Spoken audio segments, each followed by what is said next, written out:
My name is Laura Massey from Two Feathers Medicine, back with another Service to Prayer Sunday. This is on the Andrew Bartsett's New Teachings platform, and I'd just like to thank Andrew once again for many of his teachings I have incorporated into this week's prayer. Now, this week's prayer is a fairy tale, and it's a fairy tale, as I say, incorporating many of his teachings. And the reason I do this is so that we can demonstrate to the Blue Rhoda Spirit, our ancestors, that the knowledge and wisdoms they have passed on to us in our DNA, we are able to put into action. And through action, we are turning the knowledge they've given us into the wisdoms. So sit back and enjoy a fairy tale prayer. The king, his courtiers, and the little oak. Once upon a timeline, there was a very large forest ruled by a king. The king lived a very luxurious life in a very big castle high on a hill next to the forest that filled the valley floor with all types of trees. The castle had lots of long, dark corridors and musty rooms where very little light was allowed in. The doorways had huge arches and many different crests and old mottos and ancient script over the doorways that only the king, his courtiers, and his special visitors understood. The servants barely noticed these anyway, as day after day they passed under these arches, far too busy to look up as they scurried with plates of food and very important papers for the king to sign and seal with his own wax. Well, the king did hold a very important position, for he had been born into a family that had held power over the forest and castle and lands for many generations. And he had taken on that very big responsibility of ruling over everything in his kingdom. And he knew that this was his role, just as it had been his father's and grandfather's before. So he duly carried out his duties that he had been groomed to assume since he was a young prince. At one time, when he was a small boy, he had questioned his role, but he never received any satisfactory answers. He was told that's just the way it was and had to be. And as he had grown, he had learned that trying to do anything different from what his courtiers advised created much displeasure and made his life very uncomfortable. All he had to do was what he was told, be a king. So after many years of being trained in this way, he gradually found it easier to fall in line, and he learnt to behave as he'd been carefully taught and carry out his service to the crown diligently. After a while, he took on his elders' views too, which is why he arrived at the conclusion that he had the divine right to rule. And these trees really did need ruling over, he decided. They were not very capable, he felt, of handling their own lives, and so needed the many decrees and rules and policies that had been written down and added to generation after generation of courtiers and kings. And he understood why it was always necessary to create new laws and restrictions, because some of the trees who lived on these old lands always seemed to find ways of out-creating the old laws. He knew a little of how they did it, because those who knew the secret were using their old traditions and ceremonies, just as he and his ancestors did, but for quite different purposes. The trees were using this knowledge to evolve and learn with Earth Mother, at the same time doing no harm to any sentient kind. The king and his courtiers, however, were misusing the ceremonies to give them power over the trees. Now, in his full flow of kingship, he pompously thought that most of the trees had completely forgotten their connection to Earth and their unlimited connection to all that is, was, and will be.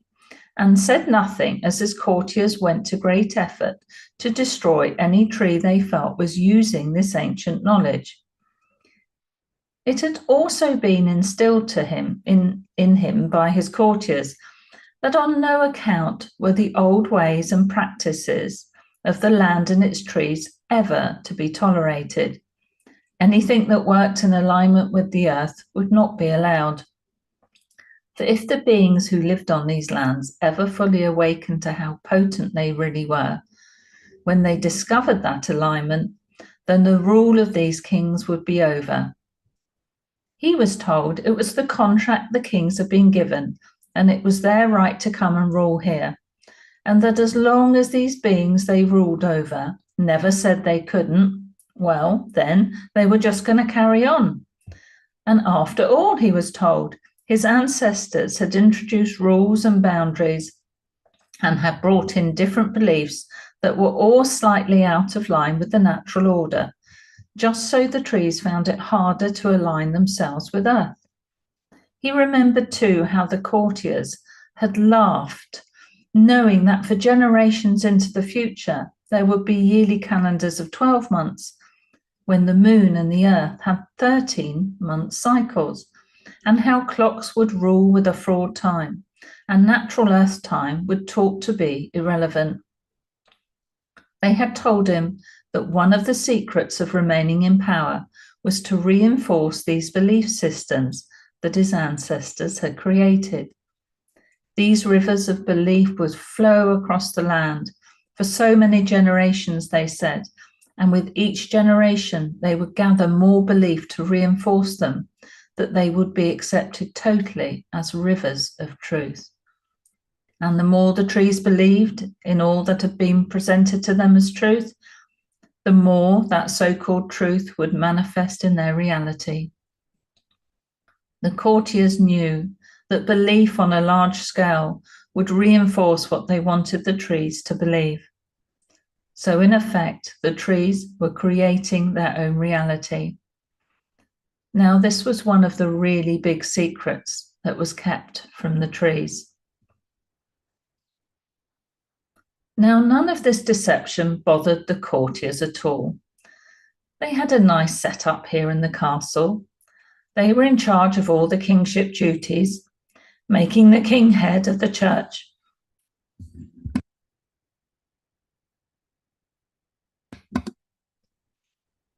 And a patron of lots of activities and charities that the trees were very impressed by. But the king liked to be liked, even if he didn't comprehend all of what his courtiers were doing.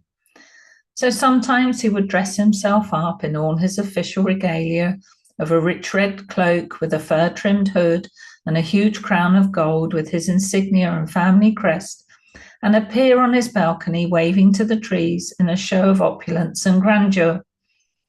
And the trees clapped and cheered this display of power, little knowing how deceitful the whole setup really was.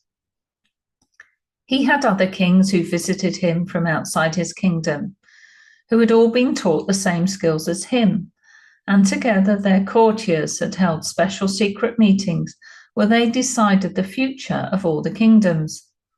Their ultimate plan was to put all the kingdoms of trees under one rule. Of course, this was another of their very big secrets. They would pretend differently and send out lots of promises to the trees, delivered by the king, some of which were designed to really please them and win them over.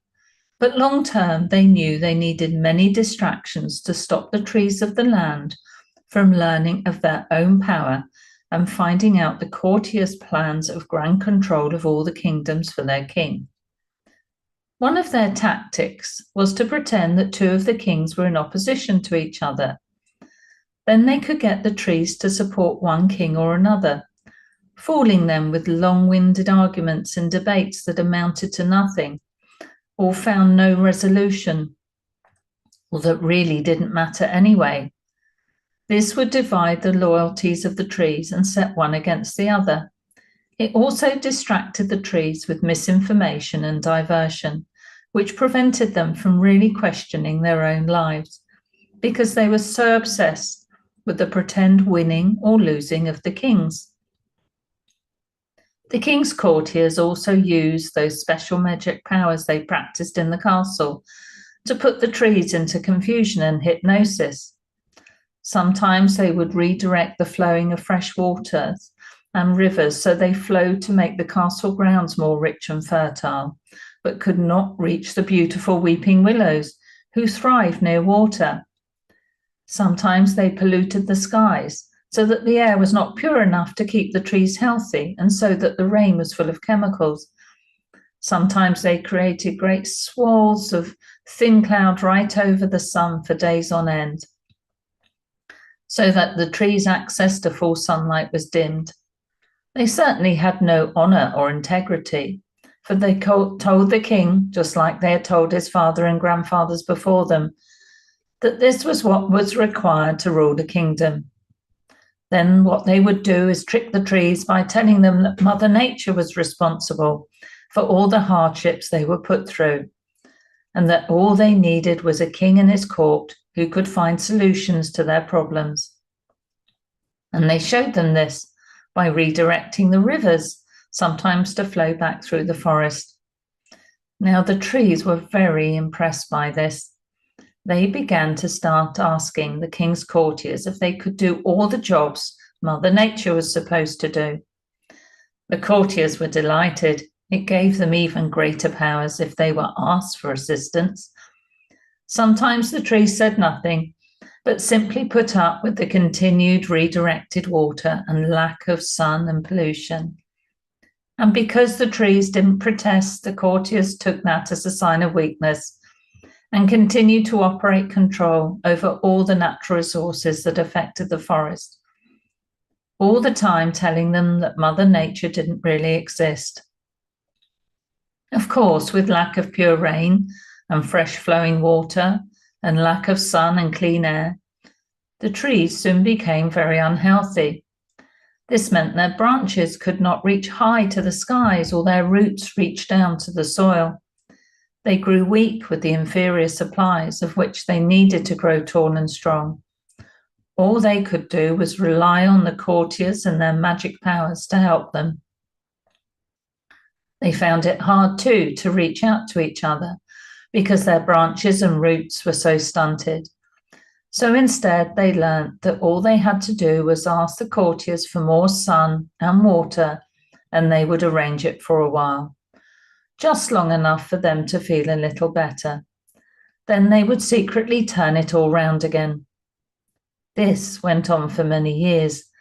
The trees became obsessed with what the king's court could do for them, and when they would do it, they stopped sending their roots deep down to the soil and relied on them to bring in the rains.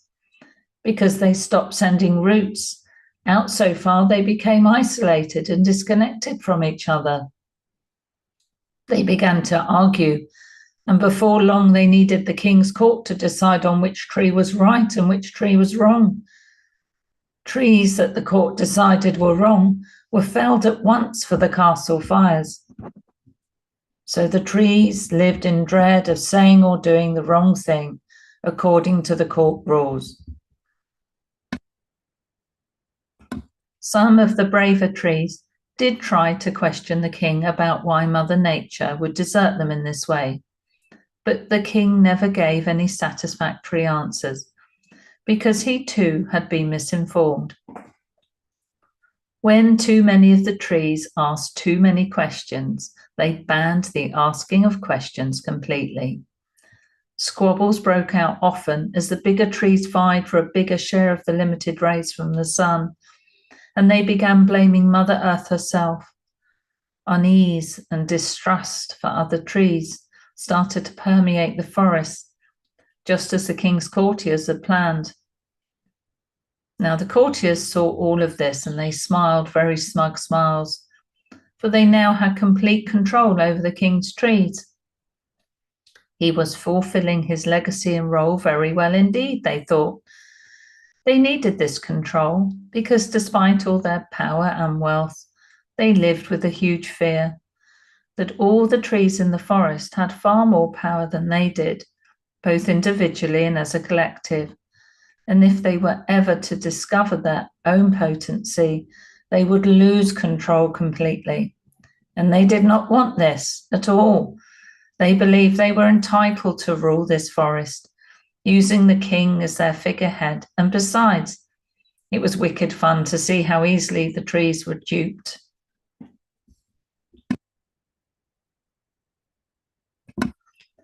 Now, the trees that filled this valley were of many differing shades of forest colours and many different types of tree.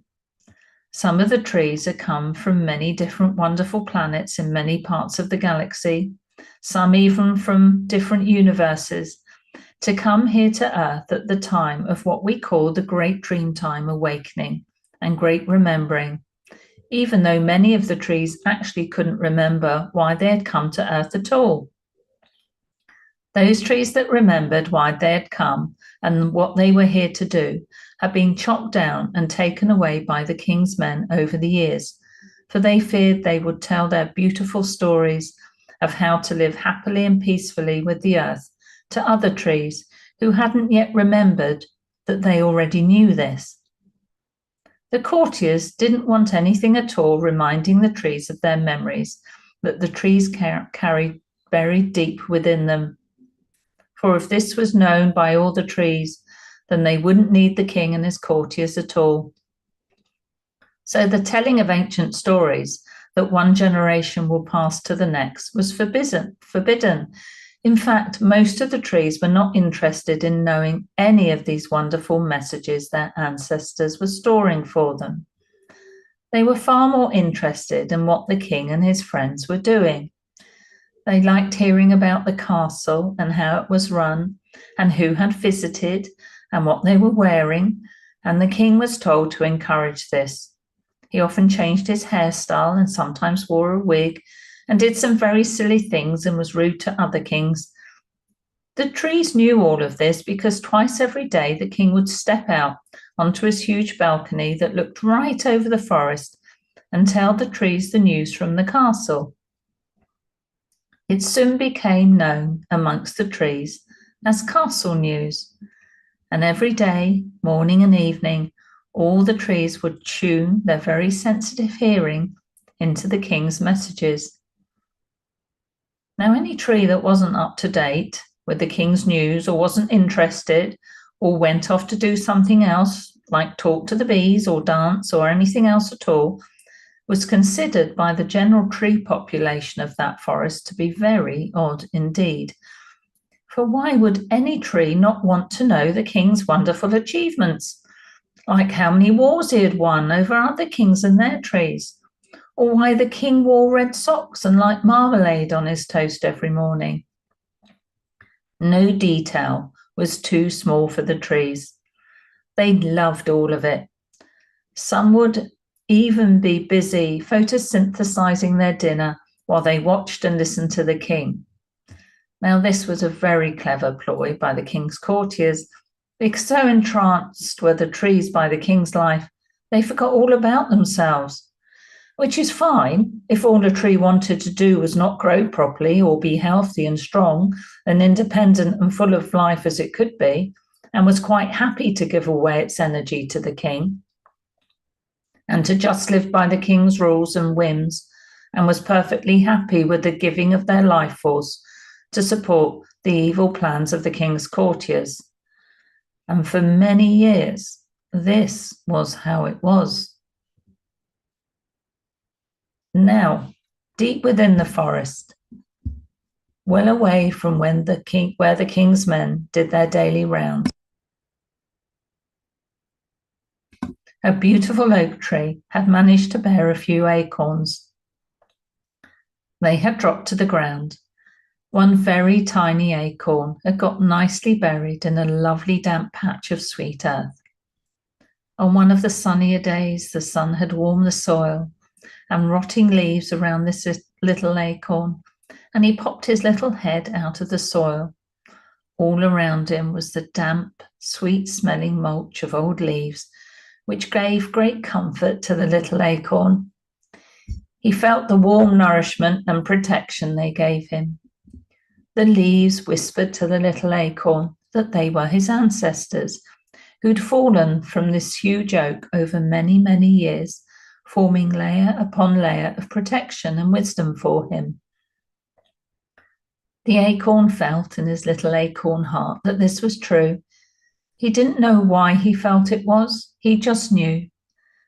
Day by day, he grew a little, and his ancestors, the leaves, continued to keep him with all the supplies he needed to grow. And they told him great stories of how the forest was once a free, strong, healthy set of trees who swayed happily in the breeze. Some of the other trees heard this talk and said it wasn't to be spoken of. The little oak tree had so many questions, and his ancestors answered every one patiently and lovingly. The king's courtiers organized a thinning of the forest trees now and again. They told him it was for their own good, and most of the trees believed what they were told. Sometimes the king's men would pull up healthy young trees like this little oak, but he always avoided this because the leaves would pile themselves up around him so he was hidden. And as he grew, he learnt that these old leaves would always be there to protect him. They would whisper to him messages of encouragement and teach him great wisdoms they had learnt from the trees and leaves that came before them, and explain to him that although they were no longer alive on the tree, they were still here on earth, all around him. The little oak loved most of all to listen to these ancient stories his ancestors were telling him, because he knew they had been handed down generation after generation, and he knew they contained life lessons for him, that they carried the ancient teachings that he needed as he grew, and he knew it was his mother and ancestors' way of passing on their wisdom and knowledge that had been passed to them. For, they explained, theirs was the way of natural living on and with the earth. They explained to him that the little oak had certain rites of passages that came with living on Mother Earth, for these ancestors knew they were at one with the planet and how to work with her cycles. They knew the secret of aligning themselves to her energy and about the changing of the seasons and the movement of the stars. They let him see that they took only what they needed from the earth and did so with respect and reverence. And to keep everything in balance, they in turn gave back to the earth by leaving good rich soil from their rotting leaves and cleaning the earth's air. They called this equal co-creation. His ancestors explained that they were not in competition with the earth either, or their brothers and sisters who made up the forest and beyond, or any of their ancestors who came before and would come in the future. They called this being in non-competition. They also knew that nothing was any greater or lesser than each one of them, that all were equal, and no tree or being could hold any power over them, nor could they hold any power over other beings or trees. This they called non-hierarchical order. Now these were big words for a little tree, but he liked very much the feel and the sound of these words when he heard them, and he decided they would be very good words to live by. For a while now, the little oak had been wondering a very big wonder. Why, he asked himself, do I have these lovely warm feelings of great happiness when the trees around me seem to be so glum and serious? These feelings didn't seem to come from outside of him, he thought, because he seemed to be happy much of the time when other trees weren't. The gossiping of the trees didn't do much for him either, because often their conversation seemed to him to be full of fear and worry about something the king had said on castle news. He knew he was very happy when he was talking to his ancestors and his mother, but sometimes even his mother was a bit sad, and he really didn't know why, because he just had this feeling inside his little oak chest that everything would be all right. He just knew it. So he started to search for the place this soft, reassuring feeling came from, And he realized after a while it was also the place he went to when he needed to know if something was true or not. And those times when he needed to know, he did get sad or fearful. He didn't seem to be able to find that place so easily, and he had to really look hard to find that feeling again. After a lot of thought, he decided there really must be a very special center in this woody body where all this wonderful stuff happened. He was pretty sure all the other trees must have this center too, but he decided that they must have forgotten that it's there. So he took this very big question to his mother one day. His mother smiled a huge oaky smile when eventually he reached the end of his very long question and said to him softly, "My dear, you have your very own treasure chest that's called your heart. This was the very first part of you that formed before the rest of the acorn grew around you. Your heart is you. Your heart carries all the wisdom and beauty and codes and language you need to live happily on earth. So you see, you don't need a king or even other trees to tell you what's right for you. Just ask your heart. It's your guide, your compass, your place of safety and reassurance. So look after it well. Love yourself as much as you love others, because I know that is a whole big lot. Let it work with your oak mind so you can bring love into every thought you have and trust into every choice you make that will bring you balance and sacred neutrality in all your choices you have to make in life. For one choice will lead to many others, and your heart will help you with these. It is your sacred space, and no other being, even me, has a right to be there. It is your very own space where you can sit any time you choose. In fact, it's where you should always be sitting, in the seat of your heart. And it is your connection to all that is, was, and will be. It connects you to great mystery and great spirit who flow through it in a never-ending stream of love, carrying the messages of peace, union, communion with all sentient beings. It carries the stories of your ancestors. At this time, very few of the trees here have learned or remembered how to connect to their sacred heart space. So maybe you can help them with that. It can be your very special purpose in life. The little oak felt very humbled at hearing this. He also felt very honored, and he decided he would do just that, for he had already thought that living from this beautiful place was by far the best way to live. And he liked very much the idea of it being sacred, for his ancestors had already taught him what sacred living meant, a way of honoring earth and all beings, including himself. To do this, he knew he had to set aside time each day to detach himself from all the trees' gossip and all the politics of the castle and all the things that to him really didn't matter one bit.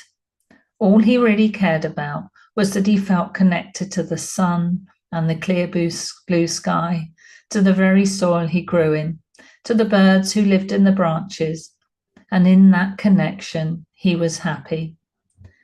So being detached at times was not a difficult thing for him to do. He knew also that part of living a sacred life was to take time to honor his ancestors. So he always greeted them every morning and evening, sometimes with prayers, sometimes with little ditties and poems he'd written, and sometimes with little songs he'd made up himself, and sometimes with beautiful dancing of his branches, but always in joy. And this really made him feel good too. He called these things his offerings to his ancestors as a way of thanking them for their time on earth. For he knew without them he would never have been here or able to have the wisdom and knowledge they gave him through this Oakley DNA.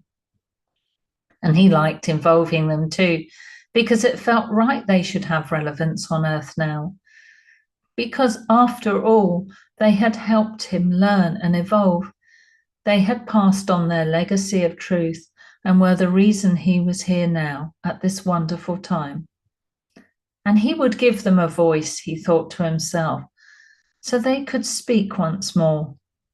He would often smile as he watched his new leaves unfold in beautiful new green, for he knew he was creating ancestors of the future.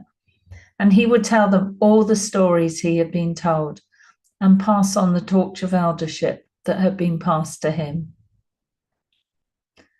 The wise old ancestors, the leaves, had also taught him to live his truth.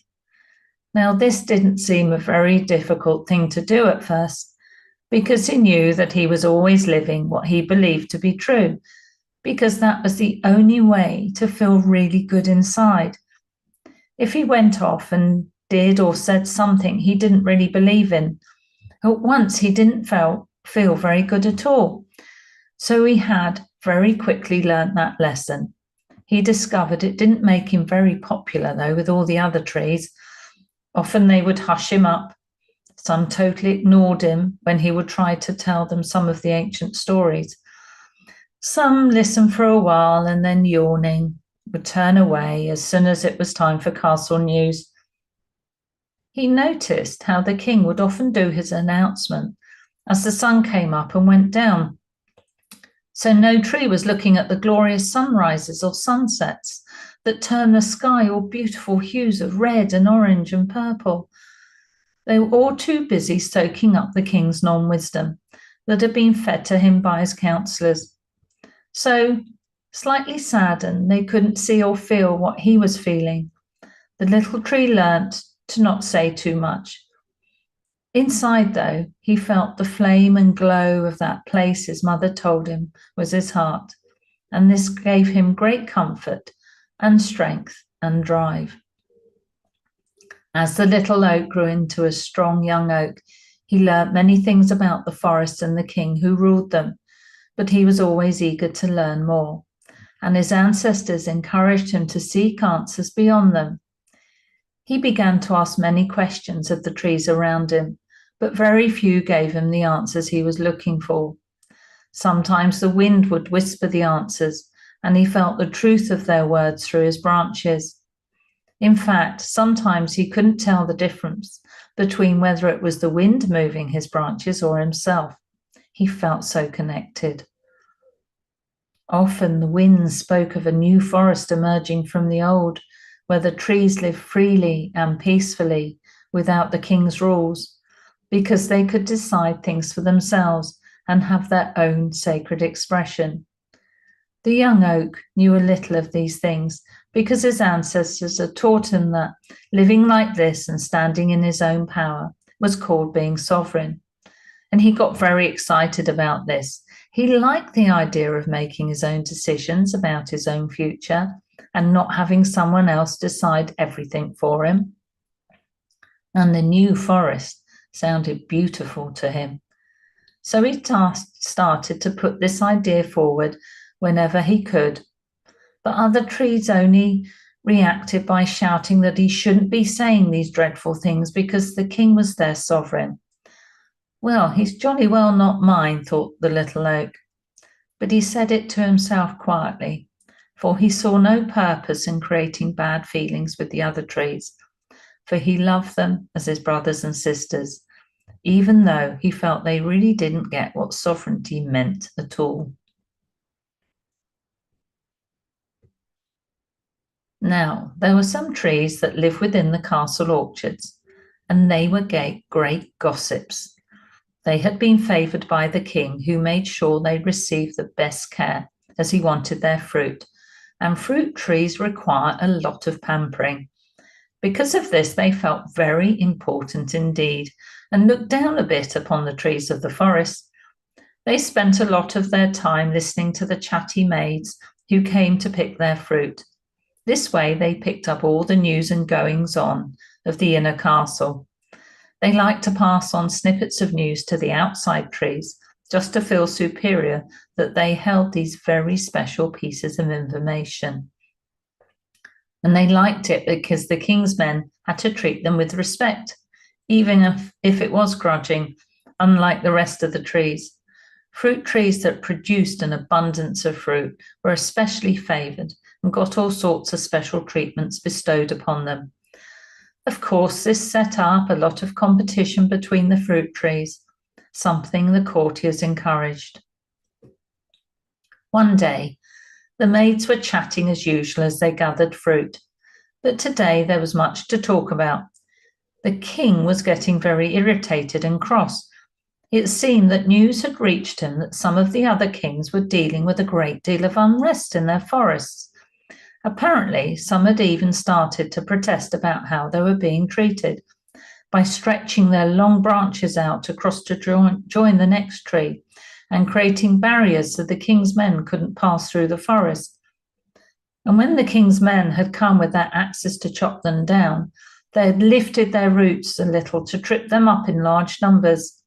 It seemed the trees were saying they could thrive much better without being ruled over, and by returning to the more natural ways of living with the earth, how they could live in peace. These trees have been listening to the four winds, who spoke in wind song the words of union and communion with all sentient kind, and the wisdom of the frequency of the peacemakers and peacekeepers.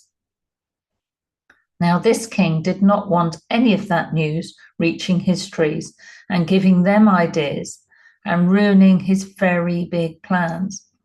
But for the staff at the castle, this was big news indeed. So naturally, the kitchen maids got to hear how rattled the king was and had a good natter about it under the fruit trees.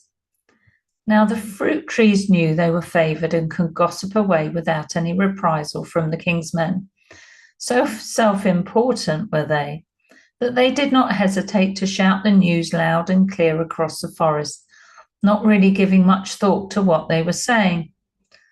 For some of the trees in the forest, this was very exciting news, and it wasn't long before there were ripples of agitation through the trees.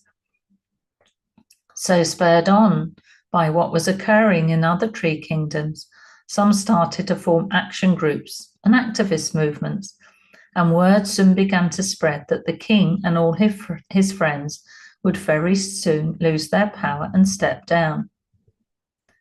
Now the king and his courtiers didn't like this one bit.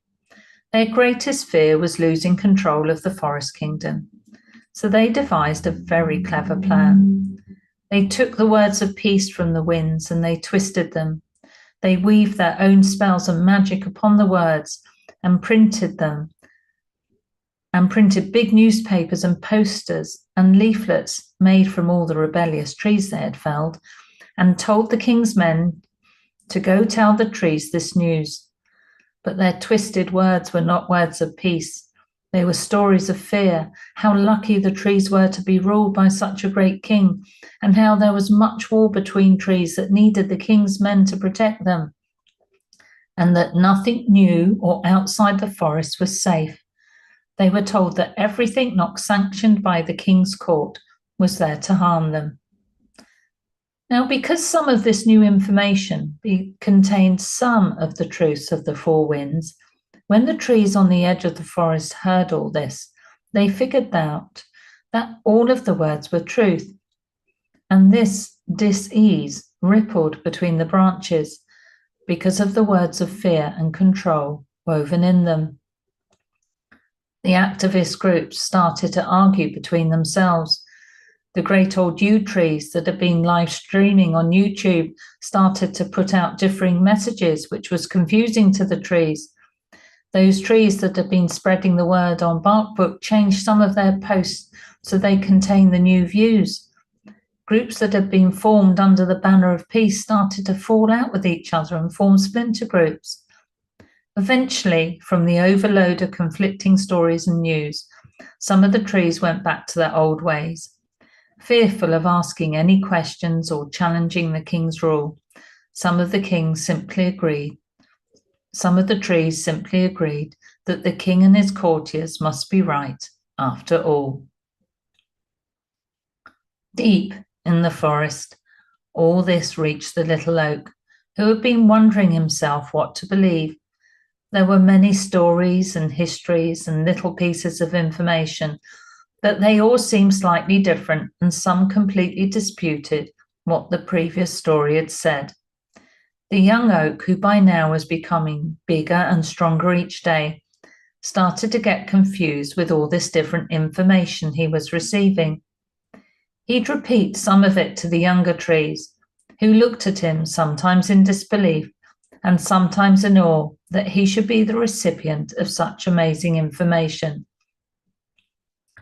But the oak was never really sure about what he'd heard. He really wanted to believe all the exciting stories of how other trees from other planets would come down to Earth and save them from the king's rule. And he spent many hours gazing at the sky, trying to see tree spaceships in the crowd, and telling other trees that would listen about them and how they would come and save them. For a while, he became so obsessed with all this great news he was hearing, he completely forgot to listen to the four winds. But still they blew their words of truth. Whether he heard them or not, they continued to blow stronger. One of the young oak's favourite pastimes was to visit the great weeping willows, who grew on the banks of the streams and rivers. When there was plenty of water in the rivers, they grew lovely long tendrils covered in beautiful feather-shaped leaves that trailed over the soft-flowing water. Now the willows were very special trees who taught the little oak all about dream time, for willows are teacher spirits who do their great work in the dream world. They taught him that there really was no boundary between this reality and the dream world, only a perceived one, and that as long as all the trees continued to believe their dream time wasn't real or didn't really happen, then the longer it would go on seeming like it wasn't real, when really everything was in Earth's dreaming mind and was all happening. The little oak found this a difficult concept to follow, but he knew that as long as he recognized that his dreams while he was asleep were as important as his awake time, then he would focus on being as busy in his dreams as he was when he was awake. He realized it would give him more opportunities to learn and ask questions and go places. The willows also taught him that he was an unlimited being, that despite all the things the king's men had told them about all their limitations, that in the dream world he would be able to experience that freedom of doing anything he wanted as long as it didn't hurt another being, or going anywhere he wanted and meeting other trees and beings without the walls of the castle stopping him. They assured him that everything he needed for his growth and learning from now on was inside him. All the ancestors' wisdoms, all the love he would ever need, he already held within his strong oak heart. And they explained to him that he'd come here after spending millions of years roaming the universe on many different planets in many different forms, and that he'd come here now because the Earth Mother needed him at this time in the form of a strong oak tree. He wasn't quite sure why she did, but he felt a tremendous love and pride that he was here to work for her. Spending time talking to the teacher willows had been very useful indeed to the young oak, and day by day he started to practice what the willows had taught him and the sacred living he knew he carried in his heart. He realized that nothing had changed much with the other trees while he had been away learning self-development and self-care and self-nurturing with the teacher willows. The trees were still arguing about how the so-called great event would come about.